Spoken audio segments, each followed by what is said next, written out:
Hey guys, welcome to Make Away Life Coaching. My name is Sarah and I'm the life coach here. So last week was our introduction to our new series called Finding Joy. I guess one of the things I want to start with is like, how did we come about here? In the introduction, I talked about my mood. This is the first time in the pandemic I've really struggled to like stay above water. Felt like I was about 1 inch from falling off the cliff into like a low level depression. And anyway, then I read some articles, including Michelle Obama's reporting in her first podcast or second podcast that she has also been struggling at this point in the pandemic with some low level depression. And I was like, oh my gosh, it's not just me. Isn't that a great feeling when it's not just you? Maybe I would have known that if I could have lunch with my friends like I used to. But I don't see anyone except my own family in these four walls, so I don't know what anyone else is going through. Ugh. Anyway, so welcome back. Today we're going to talk about different things that I have been doing and am doing to find joy in my life. Okay, I really believe that joy comes from the Lord. That's in the Bible. So the first thing I've been doing is I've been praying. I've been like trying to tell God where I'm exhausted and worn out and where I need help. And I've been asking for more joy. I think it's working. That's been really nice way to start the day. I do that in a chair under an oak tree in my backyard, and man, that's a great way to start the day. Cup of coffee, woo! I love that. So something I can recommend: prayer. Ask God; He sends joy, so ask Him for more of it. Second thing I've been doing is I'll put it on the screen now. My masseuse actually is a wonderful lady. I don't go very often, but if something cramps up, I go to her. And she posted this beautiful little meditation that I have been doing where when I'm holding my cup of coffee, which is my most sacred time of the day, and all things feel possible in the morning when I have a cup of coffee, I've been doing that little meditation that you're seeing now on the screen where I just take a moment to connect to the moment. So I hold my cup of coffee, I smell it, I take a deep breath in, out. That's it. It is amazing how I've been doing this more and more during the pandemic because things have slowed down and I'm more aware of how much I need to connect to the moment. And you guys, taking a deep breath brings you back to the moment. So it's a great thing to do if you're super focused on the future and anxiety stuff, or if you're kind of more focused on the past and maybe some feelings of regret or sadness or, confusion about things that have happened in the past. Use the breath to bring you back to the moment. I really believe that works. It has been just so life-giving to me lately. I'm grateful for that.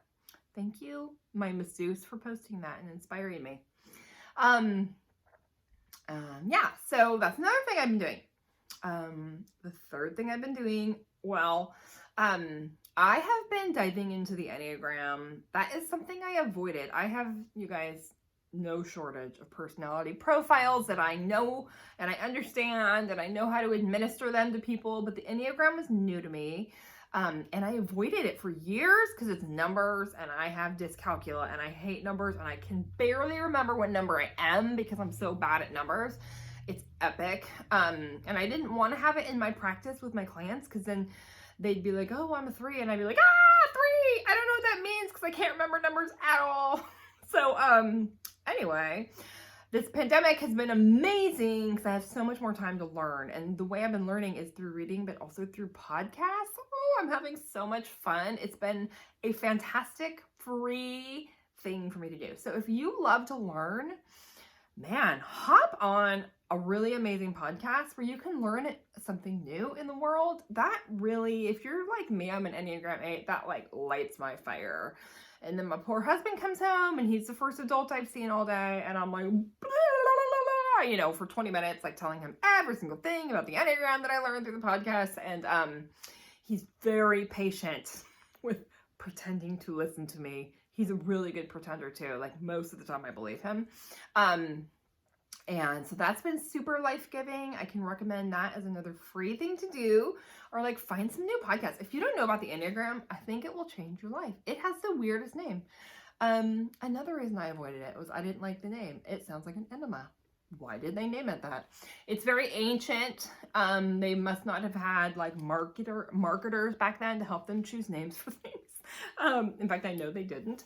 And so anyway, forgive the name and forgive the numbers, but I would really recommend, my favorite one is Typology. Wow, I love that. Wow, I love that podcast. That has been giving me life like nothing else lately. And it's free. I listen to that on my jog.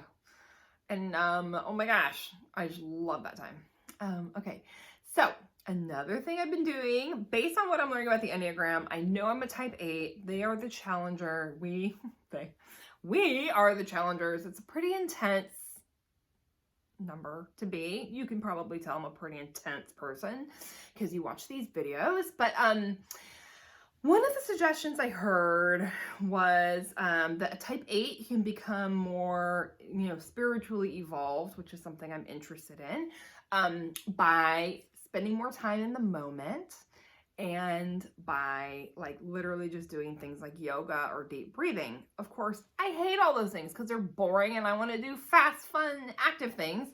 Like every other type 8, but I was really, when I heard that on the podcast, that resonated like, woo, like my body was like, do that, Sarah.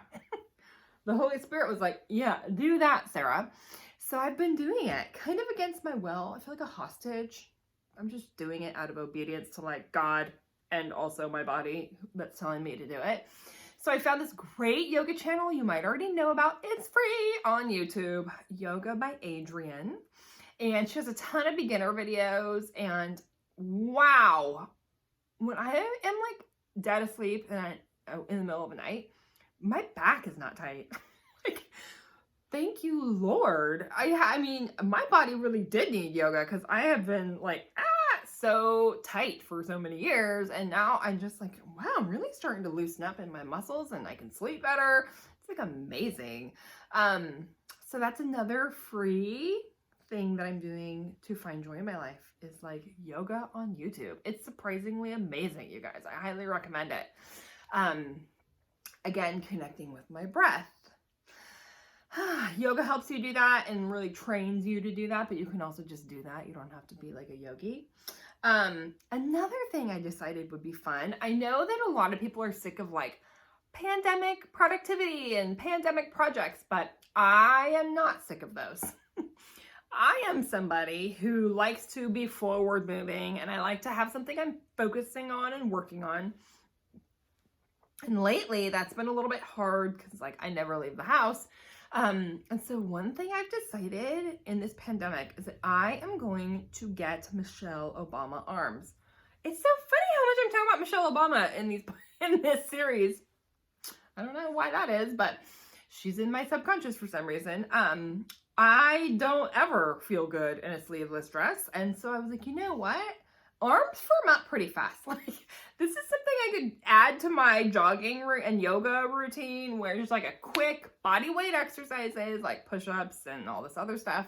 You don't have to have weights. Apparently you can't find weights right now because everybody wants weights and there are none to be had is what I heard. But you don't need that. Like, just Google body weight exercises. I've been doing those and man, my arms are already starting to tone up and that's a really good feeling. Like, I'm not a super vain person. I don't think I'm vain at all, but I don't know. It's like my pandemic project right now. I've already cleaned out all the junk drawers. Okay. So there's no more junk to be cleared out and I'm having a lot of fun with my little like 10-minute arm workout, 15 minutes. That's it. Makes me feel really productive. It's bringing me joy to do that. So another thing I'm doing is, at the beginning, by the grace of God, I found out that our local library, which I've always avoided because of germs, I just think like taking a book off a shelf that like a million people have touched is gross. I've never wanted to do that. So I'm more of a Kindle person, I'll be honest. My Kindle's like 8 years old, you guys. They last forever. I love my Kindle, but I did find out that our library has digital eBooks. I can download right to my Kindle for free. Oh my gosh, that has been life-changing. So I now have an afternoon practice that I'm cultivating. This sounds so woo-woo California. I apologize for that.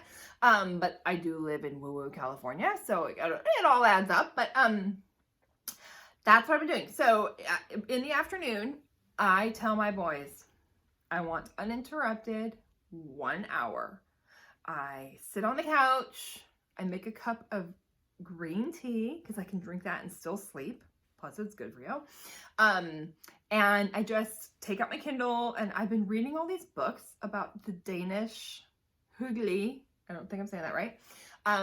Philosophy, Hygge. I'll put some links in the notes.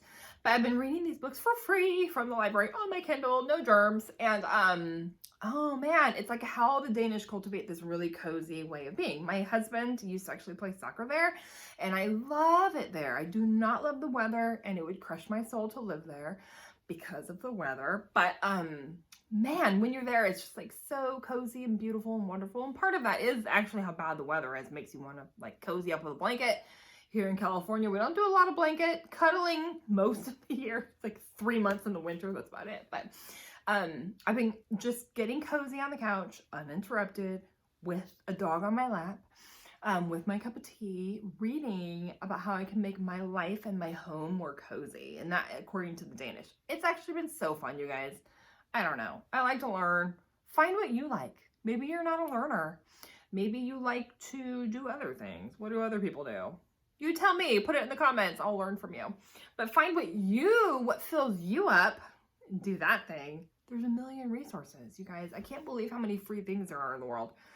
Even like my library subscription is why I'm obsessively reading newspapers now, because I get a free New York Times subscription through the library. Like what? Online. It's so great.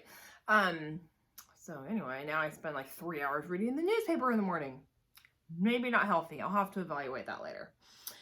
Another thing that I'm doing is I took a new volunteer position. I used to love to volunteer at church. I am the greeter with the mostest. I will like hunt you down and give you a hug. I have a list of I keep people's names on my phone.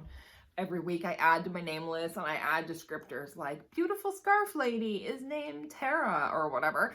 And I like take that job seriously. Like I love to greet at my church so much. But guess what? Those days are over. And